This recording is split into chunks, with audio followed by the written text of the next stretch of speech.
ने भ्रिकुटी तानी थी, बूढ़े भारत में भी आई फिर से नई जवानी थी। गुमी हुई आजादी की कीमत सबने पहचानी थी। दूर फिरंगी को करने की सबने मन में ठानी थी। चमक उठी सन 57 में वो तलवार पुरानी थी। बुंदेले हर बोलों पे हमने सुनी कहानी थी। खूब लड़ी मर्दानी वो तो झांसी वाली रानी थी। सुभद्रा कुमारी चौहान की एक कालजयी कविता जब तक कलम के जरिए कागज नहीं उतरी थी, तब भी रानी लक्ष्मीबाई की कहानी झांसी की मिट्टी के एक एक कण में बसी थी। आखिर ये वीरांगना थी ही कुछ ऐसी, समाज के बंधनों में बंधी फिर भी विचारों से आजाद। कभी कोमल मनू तो कभी तलवार भांजती वीरांगना।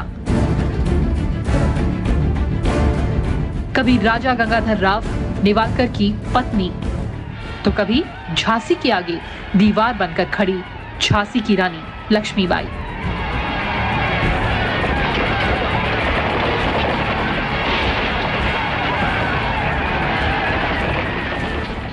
बलिदानों की धरती भारत में ऐसे ऐसे वीरों ने जन्म लिया जिन्होंने अपने रक्त से देश प्रेम की अमिट गाथाएं लिखी।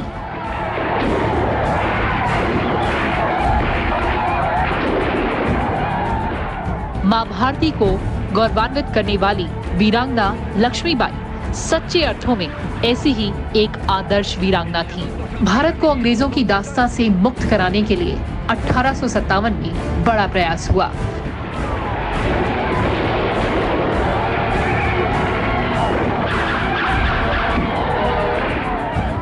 जिसे भारत का प्रथम स्वतंत्रता संग्राम कहा जाता है।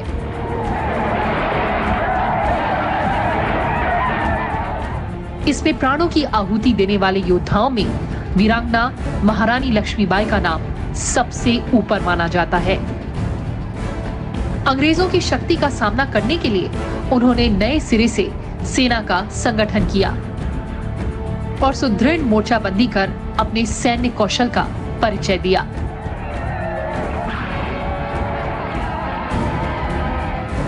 उनका जीवन अपने आप में वीरता, अमर देशभक्ति और बलिदान की मिसाल है। रानी लक्ष्मीबाई का जन्म 19 नवंबर 1835 को वाराणसी के 80 घाट में हुआ था। पिता मरोपंत तांबे और माता भागीरथी बाई ने नाम रखा मणिकर्णिका, लेकिन प्यार से मणिकर्णिका को मनु पुकारा जाने लगा। मनु अभी 4-5 साल की ही थी कि माँ का साया उनके सर से उठ गया। पिता मोरोपंत तांबे साधारण ब्राह्मण और अंतिम पेशवा बाजीराव द्वितीय के सेवक थे। माँ की मृत्यु के बाद मनु पिता के साथ बिठुर आ गई। यहीं पर उन्होंने मल विद्या, घुड़सवारी और शस्त्र विधा सीखी। चूंकि घर में मनु की देखभाल के लिए कोई नहीं था, इसलिए पिता मोरोपंत मनु को अपने साथ बाजीराव के दरबार में ले जाते थे, जो उन्हीं बच्चों के साथ पढ़ने लगी। 7 साल की उम्र में ही उन्होंने घुड़सवारी सीखी। अस्त्र शस्त्र चलाना और घुड़सवारी करना मनु के प्रिय खेल थे। साथ ही तलवार चलाने और धनुर्विद्या में भी निपुणता हासिल की और बालकों से भी अधिक सामर्थ्य दिखाया। इस तरह कम उम्र में ही मनु अस्त्र शस्त्र चलाने में पारंगत हो गई। समय बीता और इनका विवाह झांसी के राजा गंगाधर राव नेवालकर के साथ बड़े ही धूमधाम से हुआ।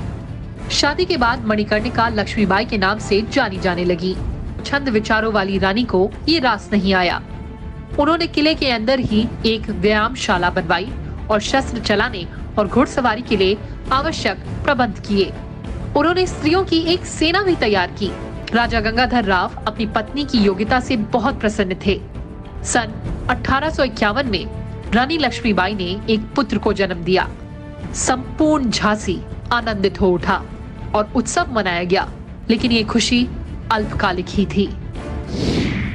कुछ ही महीने बाद बालक गंभीर रूप से बीमार हुआ और करीब 4 महीने की आयु में उसकी मृत्यु हो गई।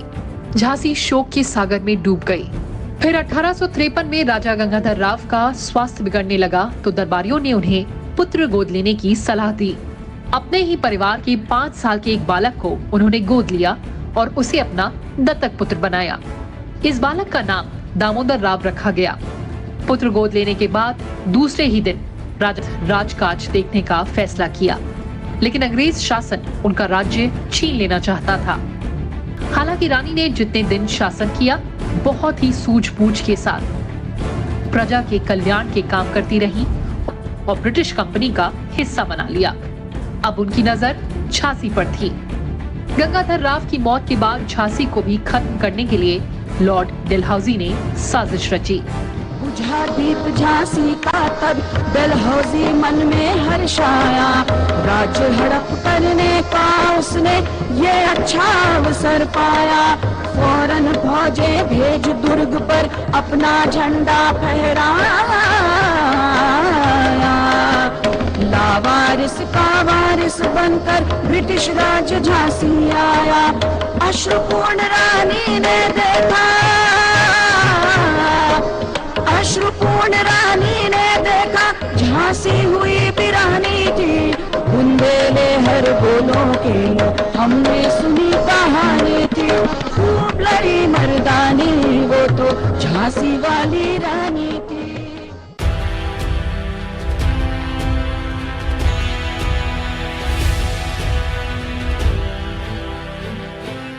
उस समय अंग्रेजों की ये नीति थी कि जिस राजा का उत्तराधिकारी नहीं होगा उसके राज्य को अंग्रेजों के अधीन कर लिया जाएगा।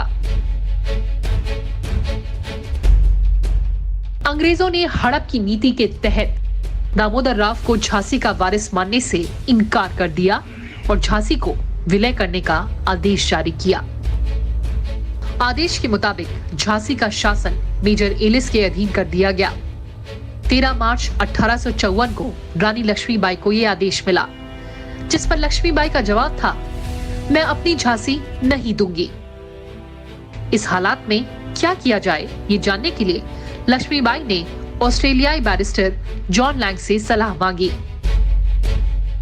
शुरुआती दौर में लक्ष्मीबाई ने अंग्रेजों के साथ बातचीत से मसला सुलझाने की कोशिश की, लेकिन जब उन्हें विश्वास हो गया कि बातचीत से मसले का हल नहीं होगा तो रानी लक्ष्मीबाई ने बाणपुर के राजा मर्दान सिंह को खत लिखकर अपनी इच्छा जाहिर की।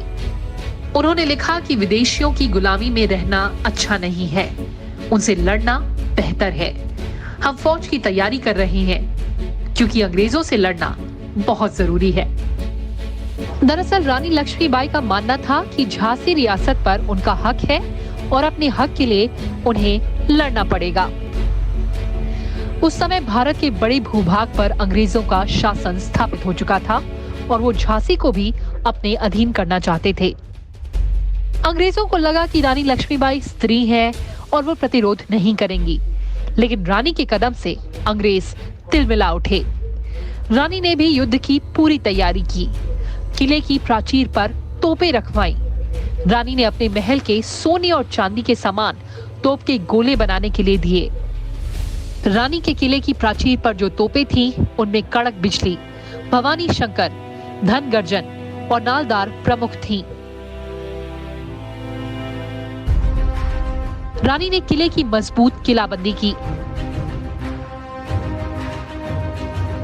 रानी के कौशल को देखकर अंग्रेज सेनापति ह्यूरोस भी चकित रह गया। अंग्रेजों ने किले को घेरकर चारों ओर से आक्रमण किया।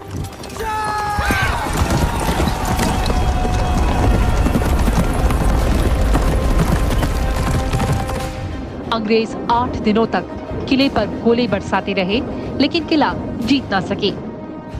अंग्रेज सेनापति ह्यूरोस को लगा कि सैन्य बल से किला जीतना संभव नहीं है, इसलिए उसने कूटनीति का इस्तेमाल किया और झांसी के ही एक विश्वासघाती सरदार को मिला लिया, जिसने किले का दक्षिणी द्वार खोल दिया। फिरंगी सेना किले में घुस गई और लूटपाट हिंसा करने लगी। घोड़े पर सवार दाहिने हाथ में नंगी तलवार लिए पीठ पर पुत्र को बांधे हुए रानी ने रणचंडी का रूप धारण कर लिया और शत्रु दल का संहार करने लगी।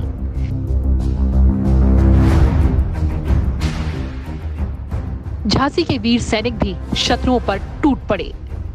जय भवानी और हर हर महादेव के उद्घोष से रणभूमि गूंज उठी।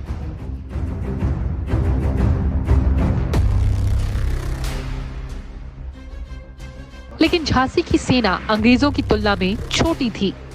रानी अंग्रेजों से घिर गई और कुछ विश्वास पात्रों की सलाह पर रानी कालपी की ओर बढ़ चली।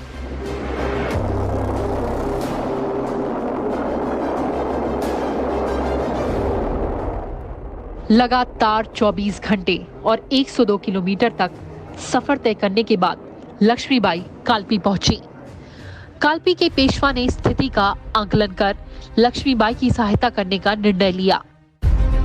पेशवा ने रानी को जरूरत के मुताबिक अपनी सेना और हथियार देने का फैसला किया।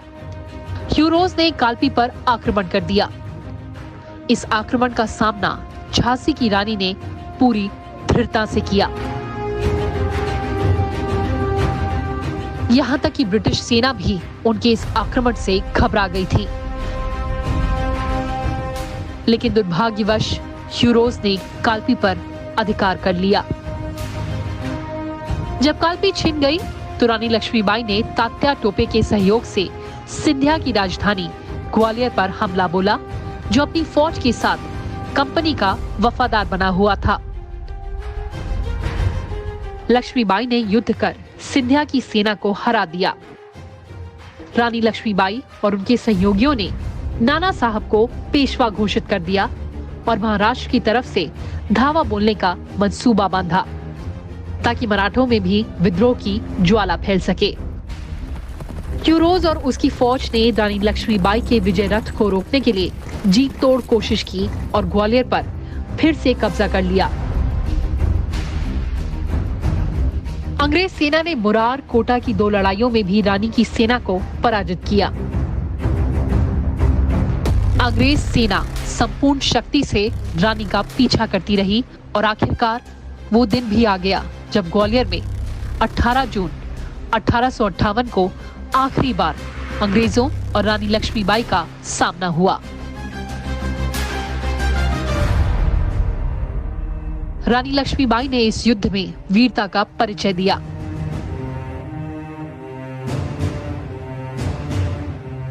रानी और उनकी प्रजा ने प्रतिज्ञा कर ली थी कि अंतिम सांस तक किले की रक्षा करेंगे।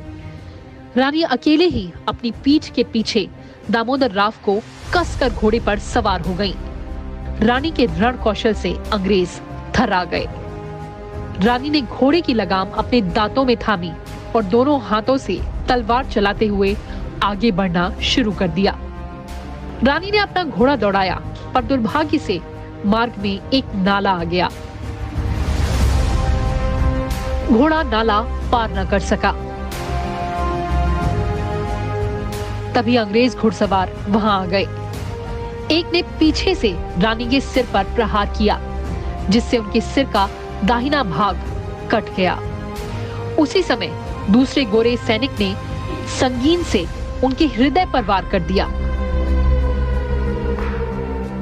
गंभीर रूप से घायल होने पर भी रानी अपनी तलवार चलाती रही। आखिरकार वो जमीन पर गिर पड़ी। रानी के वफादार गुल मोहम्मद और रामराव देशमुख आखिरी वक्त तक रानी के साथ रहे। उन्होंने रानी के रक्त रंजित शरीर को नजदीक ही बाबा गंगादास की कुटिया में पहुंचाया, जहां इस वीरांगना ने मां भारती के चरणों में अपने प्राणों को अर्पण कर दिया। घायल होकर गिरी सिंघनी, उसे वीर गति पानी थी। बुंदेले हर बोलो के मुंह हमने सुनी कहानी थी। खूब लड़ी मर्दानी, वो तो झांसी वाली रानी थी। रानी गई सिद्धार्चिता अब उसकी दिव्य सवारी थी, मिला तेज से तेज तेज की वो सच्ची अधिकारी थी।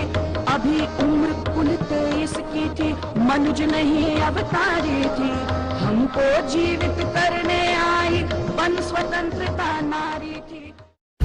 हालांकि रानी लक्ष्मीबाई अकेले होने के कारण अपनी झांसी नहीं बचा पाईं, लेकिन देश को बचाने की बुनियाद खड़ी कर गईं, निडरता का पाठ पढ़ा गईं।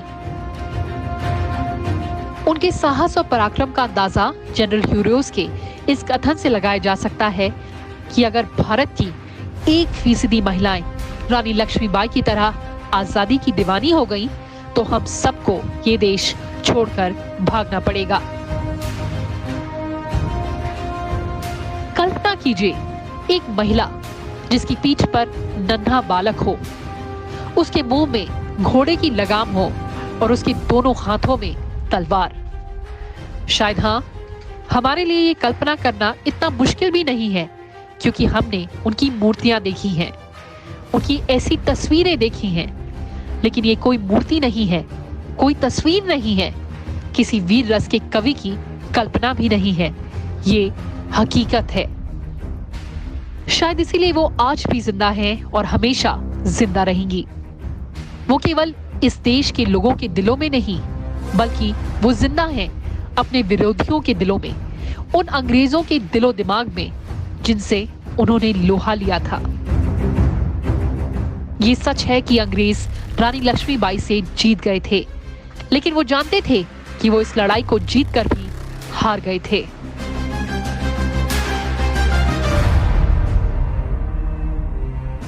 रानी गई सिद्धार्चिता अब उसकी दिव्य सवारी थी, मिला तेज से तेज तेज की वो सच्ची अधिकारी थी। अभी उम्र कुल 23 की थी, मनुज नहीं अवतारी थी, हमको जीवित करने आई बन स्वतंत्रता नारी थी। दिखा गई पथ सिखा गई वो हमको जो सीख सिखानी थी। बुंदेले हर बोलोगे हमने सुनी कहानी थी, खूब लड़ी मर्दानी वो तो झांसी वाली रानी थी। सुभद्रा कुमारी चौहान की उनके जीवन पर लिखी कविता से अच्छी शौर्य गाथा इस वीरांगना की हो ही नहीं सकती। उनकी कविता की ये अंतिम पंक्तियां रानी लक्ष्मीबाई के बलिदान को सच्ची श्रद्धांजलि है।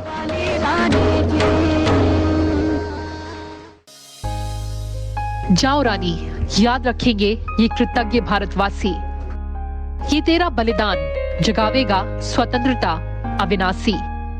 होवे चुप इतिहास, लगे सच्चाई को चाहे फांसी, हो मनमाती विजय, मिटा दे गोलों से चाहे झांसी। तेरा स्मारक तू ही होगी, तू खुद अमिट निशानी थी। बुंदेले हर बोलों के मुंह हमने सुनी कहानी थी, खूब लड़ी मर्दानी वो तो झांसी वाली रानी थी। सिखा गई वो हमको जो सीख सिखा